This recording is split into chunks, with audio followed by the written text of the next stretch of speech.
What if Putin breaks the internet connection around the world? The attack on two power lines has raised concerns that undersea cables connecting the world to the internet are at risk. Two major national pipelines connecting Russia to the European Union exploded, leaving Western policymakers wondering, what's next? No one has yet claimed responsibility for the Nord Stream attack. But US and European officials quickly pointed to the Kremlin, warning that the labyrinthine undersea cable network that powers the global internet could be an attractive target. These internet phones, digital highways that connect the world's countries and represent everything from YouTube videos to financial markets, have rarely been impacted by foreign intelligence agencies or non-governmental actors, yes, until now.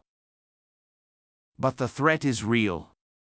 This is partly due to weak security around the wires and the interests of regimes like Russia to go after non-military targets and use so-called hybrid warfare tactics.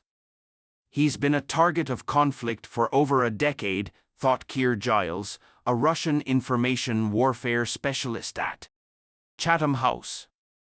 Western countries can only blame themselves if they don't take ownership of this important tool. Everything you need to know about cable internet threats is here. What is a submarine cable?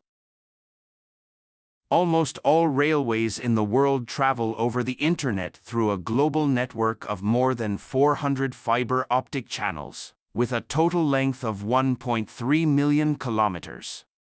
They are almost entirely managed by private companies such as Google and Microsoft, as well as France's Alcatel submarine networks and, increasingly, China's Huawei marine networks. While similar networks connect Latin America to Asia and Africa to Europe, dozens of cables connect the European Union to the United States, arguably the world's most important digital link. Part of the disadvantage comes from the location of these lines. They are found all over the world, often in remote areas that are easily accessible by submarines or unmanned underwater vehicles. Companies and governments also struggle to protect them because there is no control over how they work.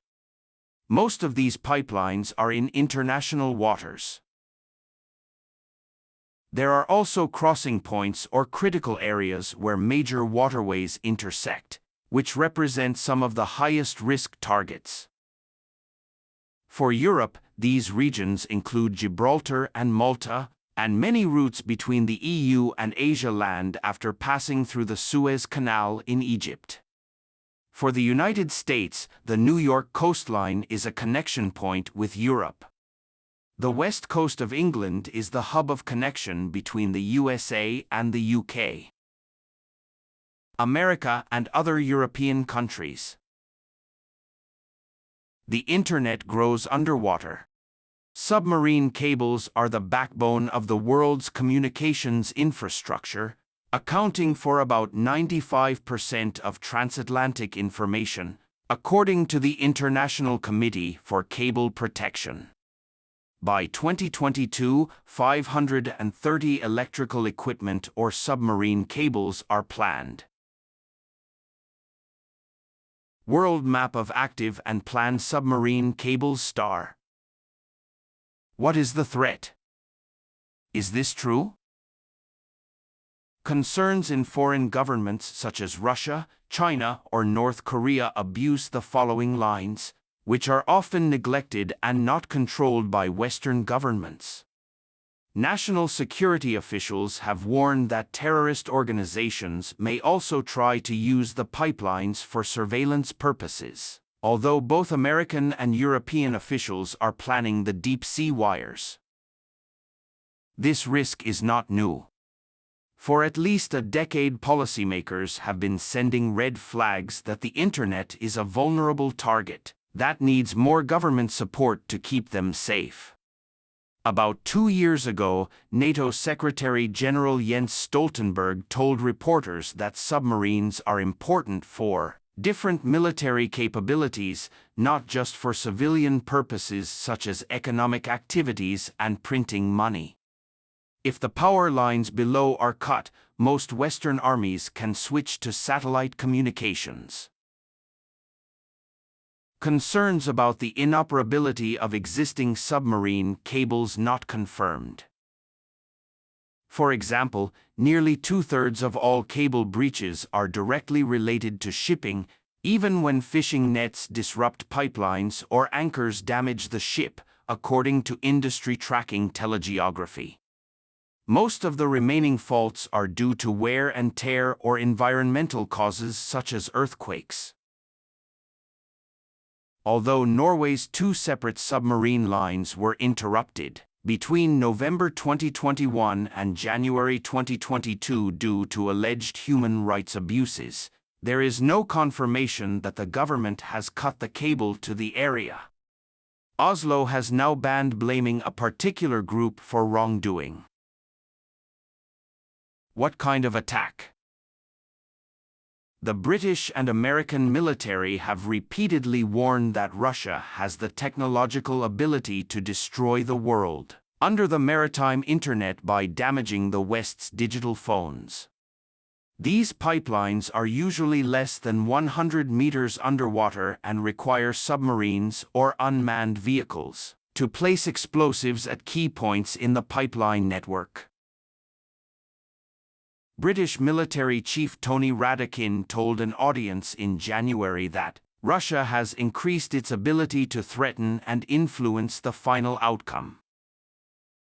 No one denies that Moscow can attack these targets. But what it lacks is the ability to attack on a global scale to impact Western internet infrastructure. Companies have created a lot of backups in submarine networks in recent years, mostly to ensure that short-term damage is not affected, which is great for people's online business. As the internet evolved, so did deep ocean pipelines, and now they connect different parts of the world in different ways.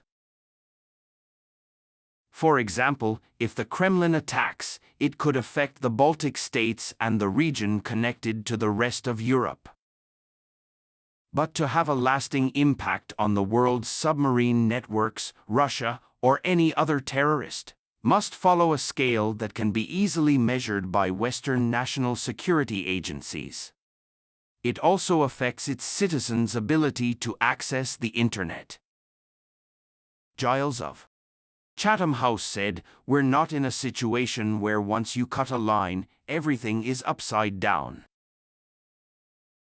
There are rumors that Russia is planning to cut off the world from the internet. So it's easier said than done. In the weeks since Russia's invasion of Ukraine, the country's government, led by President Vladimir Putin, has taken action to tighten control in case of war. Focuses on social media, blocks Twitter, Facebook and Instagram.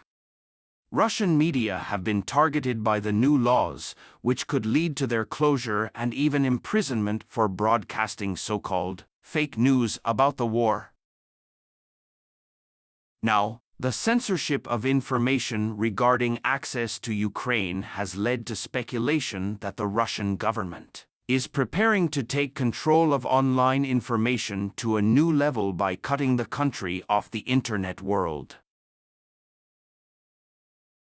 Creating a sovereign internet. There is long-standing evidence that the Kremlin is determined to isolate the Russian internet from the rest of the world. Episode: Ukraine War Online Censorship Tightens, Russians turn to VPNs to stay connected. Elena Epifanova, a researcher at the German Council on Foreign Relations, tells Euronews that the Kremlin is starting to use the internet more aggressively than its threat-first policy. The idea of the so-called sovereign internet is not new, he said. I think when people walked the streets in 2011, 2012, The Kremlin knew how powerful the free internet and social media were for freedom, for and against people, he said. Governments like China are trying to isolate their people from the outside digital world. But Vint Cerf, considered one of the fathers of the internet, said Ukraine's demand was unprecedented. Cerf told CNN Business that it is the first time, as I recall, that the government has asked ICANN to interfere with the operation of the domain name on such a large scale. The Internet works in large part because of the high level of trust that exists among many aspects of its ecosystem, Cerf added. The implementation of this proposal will have negative consequences in many ways. The article was originally published by Rolling Stone. ICANN spokesperson Angelina Lopez confirmed to CNN that she had received the letter and that staff had reviewed the letter, but declined to comment. How it works. NABOC said that as part of its request, the Russian Internet country code .ru and its Cyrillic counterpart should be removed. Also, NABOC said it has sent a separate request to the Europe and Central Asia Internet Registry for the return of all IP addresses assigned to Russia. NABOC believes these measures will be another way for the world to judge Russia's invasion of Ukraine and will help Internet users access reliable information elsewhere, prevent publicity and lack of news. While it is predictable how Ukraine's proposal will work, Internet regulation experts say its implementation is another matter entirely. In theory, Mitch said, hacking the .ru from the global Internet would be as easy as removing a set of instructions from the main root servers around the world. Digital Electronic Frontier Foundation Group. Cerf said the situation is even more complicated because the data on which the server is based must also be protected by ICANN's signature code, otherwise they will not work. Cerf said ICANN has procedures to prevent such changes no matter how many requests are made.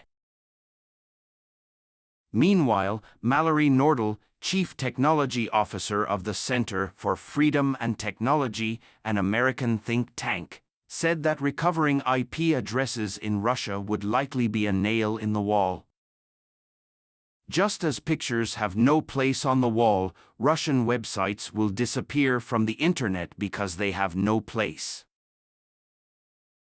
Nodal said this will also mean that smartphones, computers and other Internet-connected devices in Russia will not be able to access the wider Internet, as they will not provide an IP address to identify them to the global network. Russia may have enough local versions of the Internet,